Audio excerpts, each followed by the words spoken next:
السلام عليكم ورحمة الله وبركاته. أعزائي وأحبائي مشاهدي قناة أسرار مطبخ أم حسن، يا رب تكونوا كويسين وبصحة جيدة وتمام التمام. النهاردة هعمل لكم أكلة حلوة أو حاجة للتحلية، كريمة باللبن، بالفواكه زي ما أنت عايزة بقى، تشكلها زي ما أنت عايزين تعرفوا الطريقة والمقادير وطريقة عمايلها. اسمعوا الفيديو للآخر، وما تنسوش اللايك والشير واشتراك في القناة وتفعيل زر الجرس عشان يوصلك مني كل جديد. ويلا بينا نبدأ الفيديو. الرحمن الرحيم. رجعت لكم يا حبايبي بالمكونات. 2 لتر لبن، عايزه لتر واحد تعملي نص الكميه ماشي. الاتنين لتر انا هعملهم عشان اعمل كميه كبيره، عشان الولاد بيحبوها وعيال اختي وكده. 2 لتر لبن، 6 معالق نشا، 2 ونص او 3 معالق كاستر على حسب اللون. لو عايزاها صفرة جامد بتزودي نسبه الكاستر. بتاع 6 معالق سكر. انا حاطه كميه كبيره بس مش هحط دي كلها يعني. واي حاجه عندك تزيني بقى الكريمه بعد ما تختم في التلاجة وتجمد. عندك زبيب ماشي، عندك فواكه ماشي، عندك مكسرات ماشي، بشر، حاجات من دي تحطها. انا لقيت عندي شويه الحاجات دولت في التلاجة هزين بيهم. لقيت صباعين موز ويجي 5 6 حبات فراوله كده وشويه الزبيب دول، هزين بيهم الكريمه. وهاخد اللبن احطه على النار يغلي. عايزه تزودي اللبن ده ميه، يعني مثلا انا ما عنديش الا لتر لبن وعايزه ازوده ميه، مثلا اعمل نص والنص عشان اللبن مش هيكفي وعايزه كميه كتير ازود اللبن ده ميه.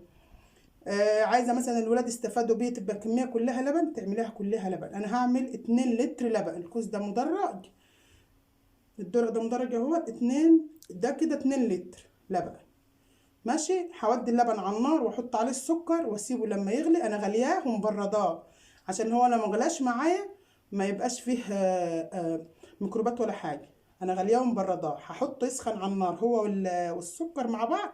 بعد كده ادوب النشا والكاستر واحطهم عليه وهو بيغلي. وتعالوا معايا نروح على النار نشوف هنعمل ايه. رجعت لك يا حبايبي على النار. هولع النار كده واحط اللبن. بسم الله الرحمن الرحيم. حطيت اللبن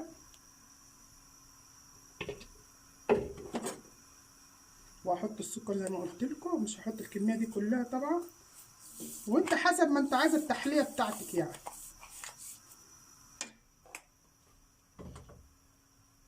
ماشي. انا مصفيه اللبن كويس بس الحاجات دي من السكر.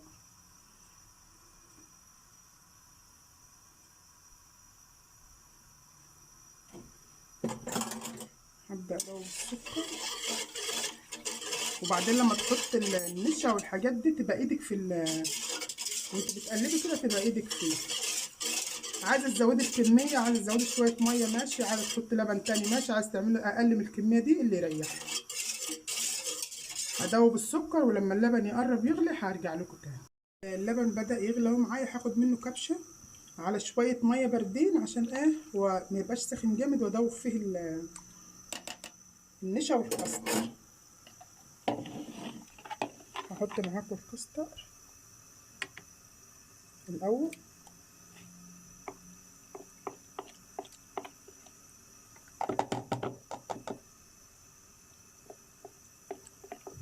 شايفين لونه ما شاء الله جميل اهو. اذا احتجت ميه لو تقل معايا برضو احتجت شويه ميه برضو اعمل. وهاخد النشا واحده واحده عشان ما يحجرش معايا.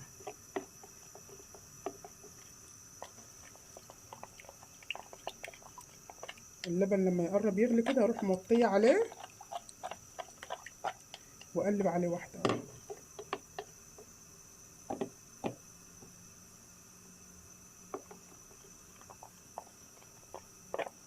زي ما انتم شايفين معايا. بس بدا يتقل ازاي.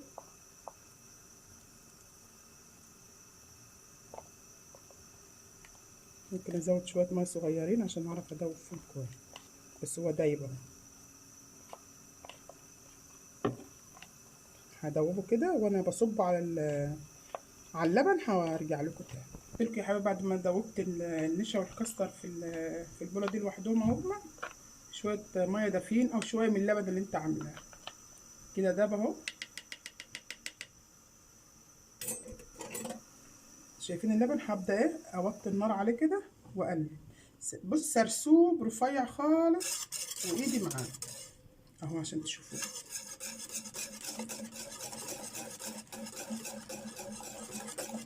ولو انا محتاجتش الكميه دي كلها والكريمه لفت معايا ممكن ما احطهاش.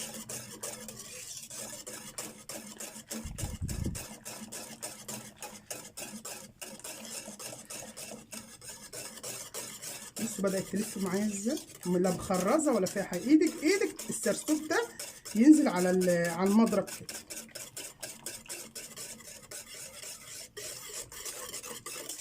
زي ما انتم شايفين كده. هبدا اعلي النار حاجه بسيطه خالص، يعني مش عاليه خالص ولا واطيه خالص، وايدي فيها كده.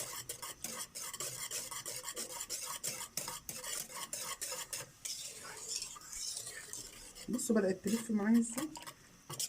ما عندكيش مضرب بكبشه ماشي، بمعلقه زي ما انت عايز، بس انا بعمل بالمضرب كده، مضرب يدوي عشان خاطر ما تخرصش معايا. دي لو عايزه تاكليها سخنه تعمليها تتقلي النشا شويه وعشان تمسك على طول وتاكلي منها سخنه كده. عايز تحط فيها شعريه ماشي متحمره تبقى مقرمشه كده وجميله. في ناس بتعملها كده وفي ناس بتعملها. عايزه اعمل لكم كنافه بالكريمه ان شاء الله.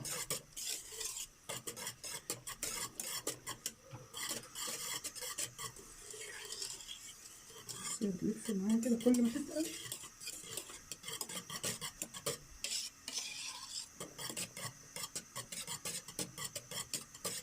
طول ما ايدك فيها، لو عليت النار مش هتفرق معاك، هتغلي بسرعه منك وهتجمد بسرعه. ولو لقيتها خفيفه جامد ومحتاجه نشا تاني ماشي، تزودي حبه نشا في شويه ميه وتيجي مزوداهم برضه هيك. بس هي ما شاء الله جميله كده. هتتقل معايا عشان وقتكم بس وهرجع لكم تاني. حبايبي بصوا ما شاء الله جميله وسمكها. عايزينها تتقل اكتر من كده، عايزه تزوديها شويه نشا ماشي، عايزه تسيبيها تغلي برضو على النار. كل ما تغلي كل ما تتقل معاك، البخار يطلع وهي تتقل من تحت. بص ايدي فيها لحد ما خلصت اهوت خالص. هي بالسمك ده كده. تبدا بس ايه غلوه بسيطه خالص واجي مطفيه على النار، يعني زي ما انتم شايفين كده اهو. بصوا شايفين بتغلي، هروح بطفيه النار اهي. واصبها بقى في الاطباق اللي عندي او في البولات اللي عندي واحطها في الثلاجه. اسيبها تبرد الاول، ما احطهاش في الثلاجه وهي ساخنه، اسيبها تبرد الاول وبعدين احطها في الثلاجه لما تتجمد، لما تنشف وتتماسك كلها. شايفين سمكها جميله اهو. ما تتماسك كده ابدا ازينها انا بقى زي ما انا عايز. عند التقديم هروح افضها في البولات قدامكم واوريها لكم. دلوقتي يا حبايبي جيت لكم اهوت. بص هي بس ايه، شايفين سمكها ما شاء الله جميل. هعبي في البولات واسيبها لما تبرد، وبعد ما تبرد احطها في التلاجة. ما احطهاش سخنه كده عشان ما تبوظليش التلاجة وتعمل بخار على وشها والميه تنزل على وشها، على وش الكريم. سيبها لما تبرد خالص واحطها. ما شاء الله زي ما انتم شايفين اهو ماشي. وهتعمل معايا كميه كتير، يعني انت عايز تعملي الكميه دي كلها ماشي، عايز تعملي نصها بس ماشي، زي ما يعجبك. هعباها كلها في البولات كده وارجع لكم تاني. يا حبيبي بعد ما فضيت الكريمه في الاطباق او في البولات اللي عندي، اي اطباق عندك، اي كميه عندك، عندك اطباق صغيره هتعمل كميه اكتر من كده.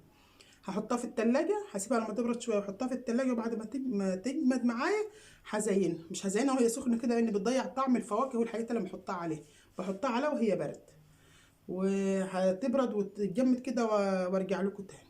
يا حبايبي ما شاء الله بعد ما الكريمه نشفت اتجمدت اهي، وزينتها لكم بالفواكه زي ما انتم شايفين. اللي عند اي نوع فاكهه عندك عايزه تشكلي بيه شكلي بيه. انا مشكلها بزبيب وموز، موزايه واحده و3 فراولات ولا حاجه.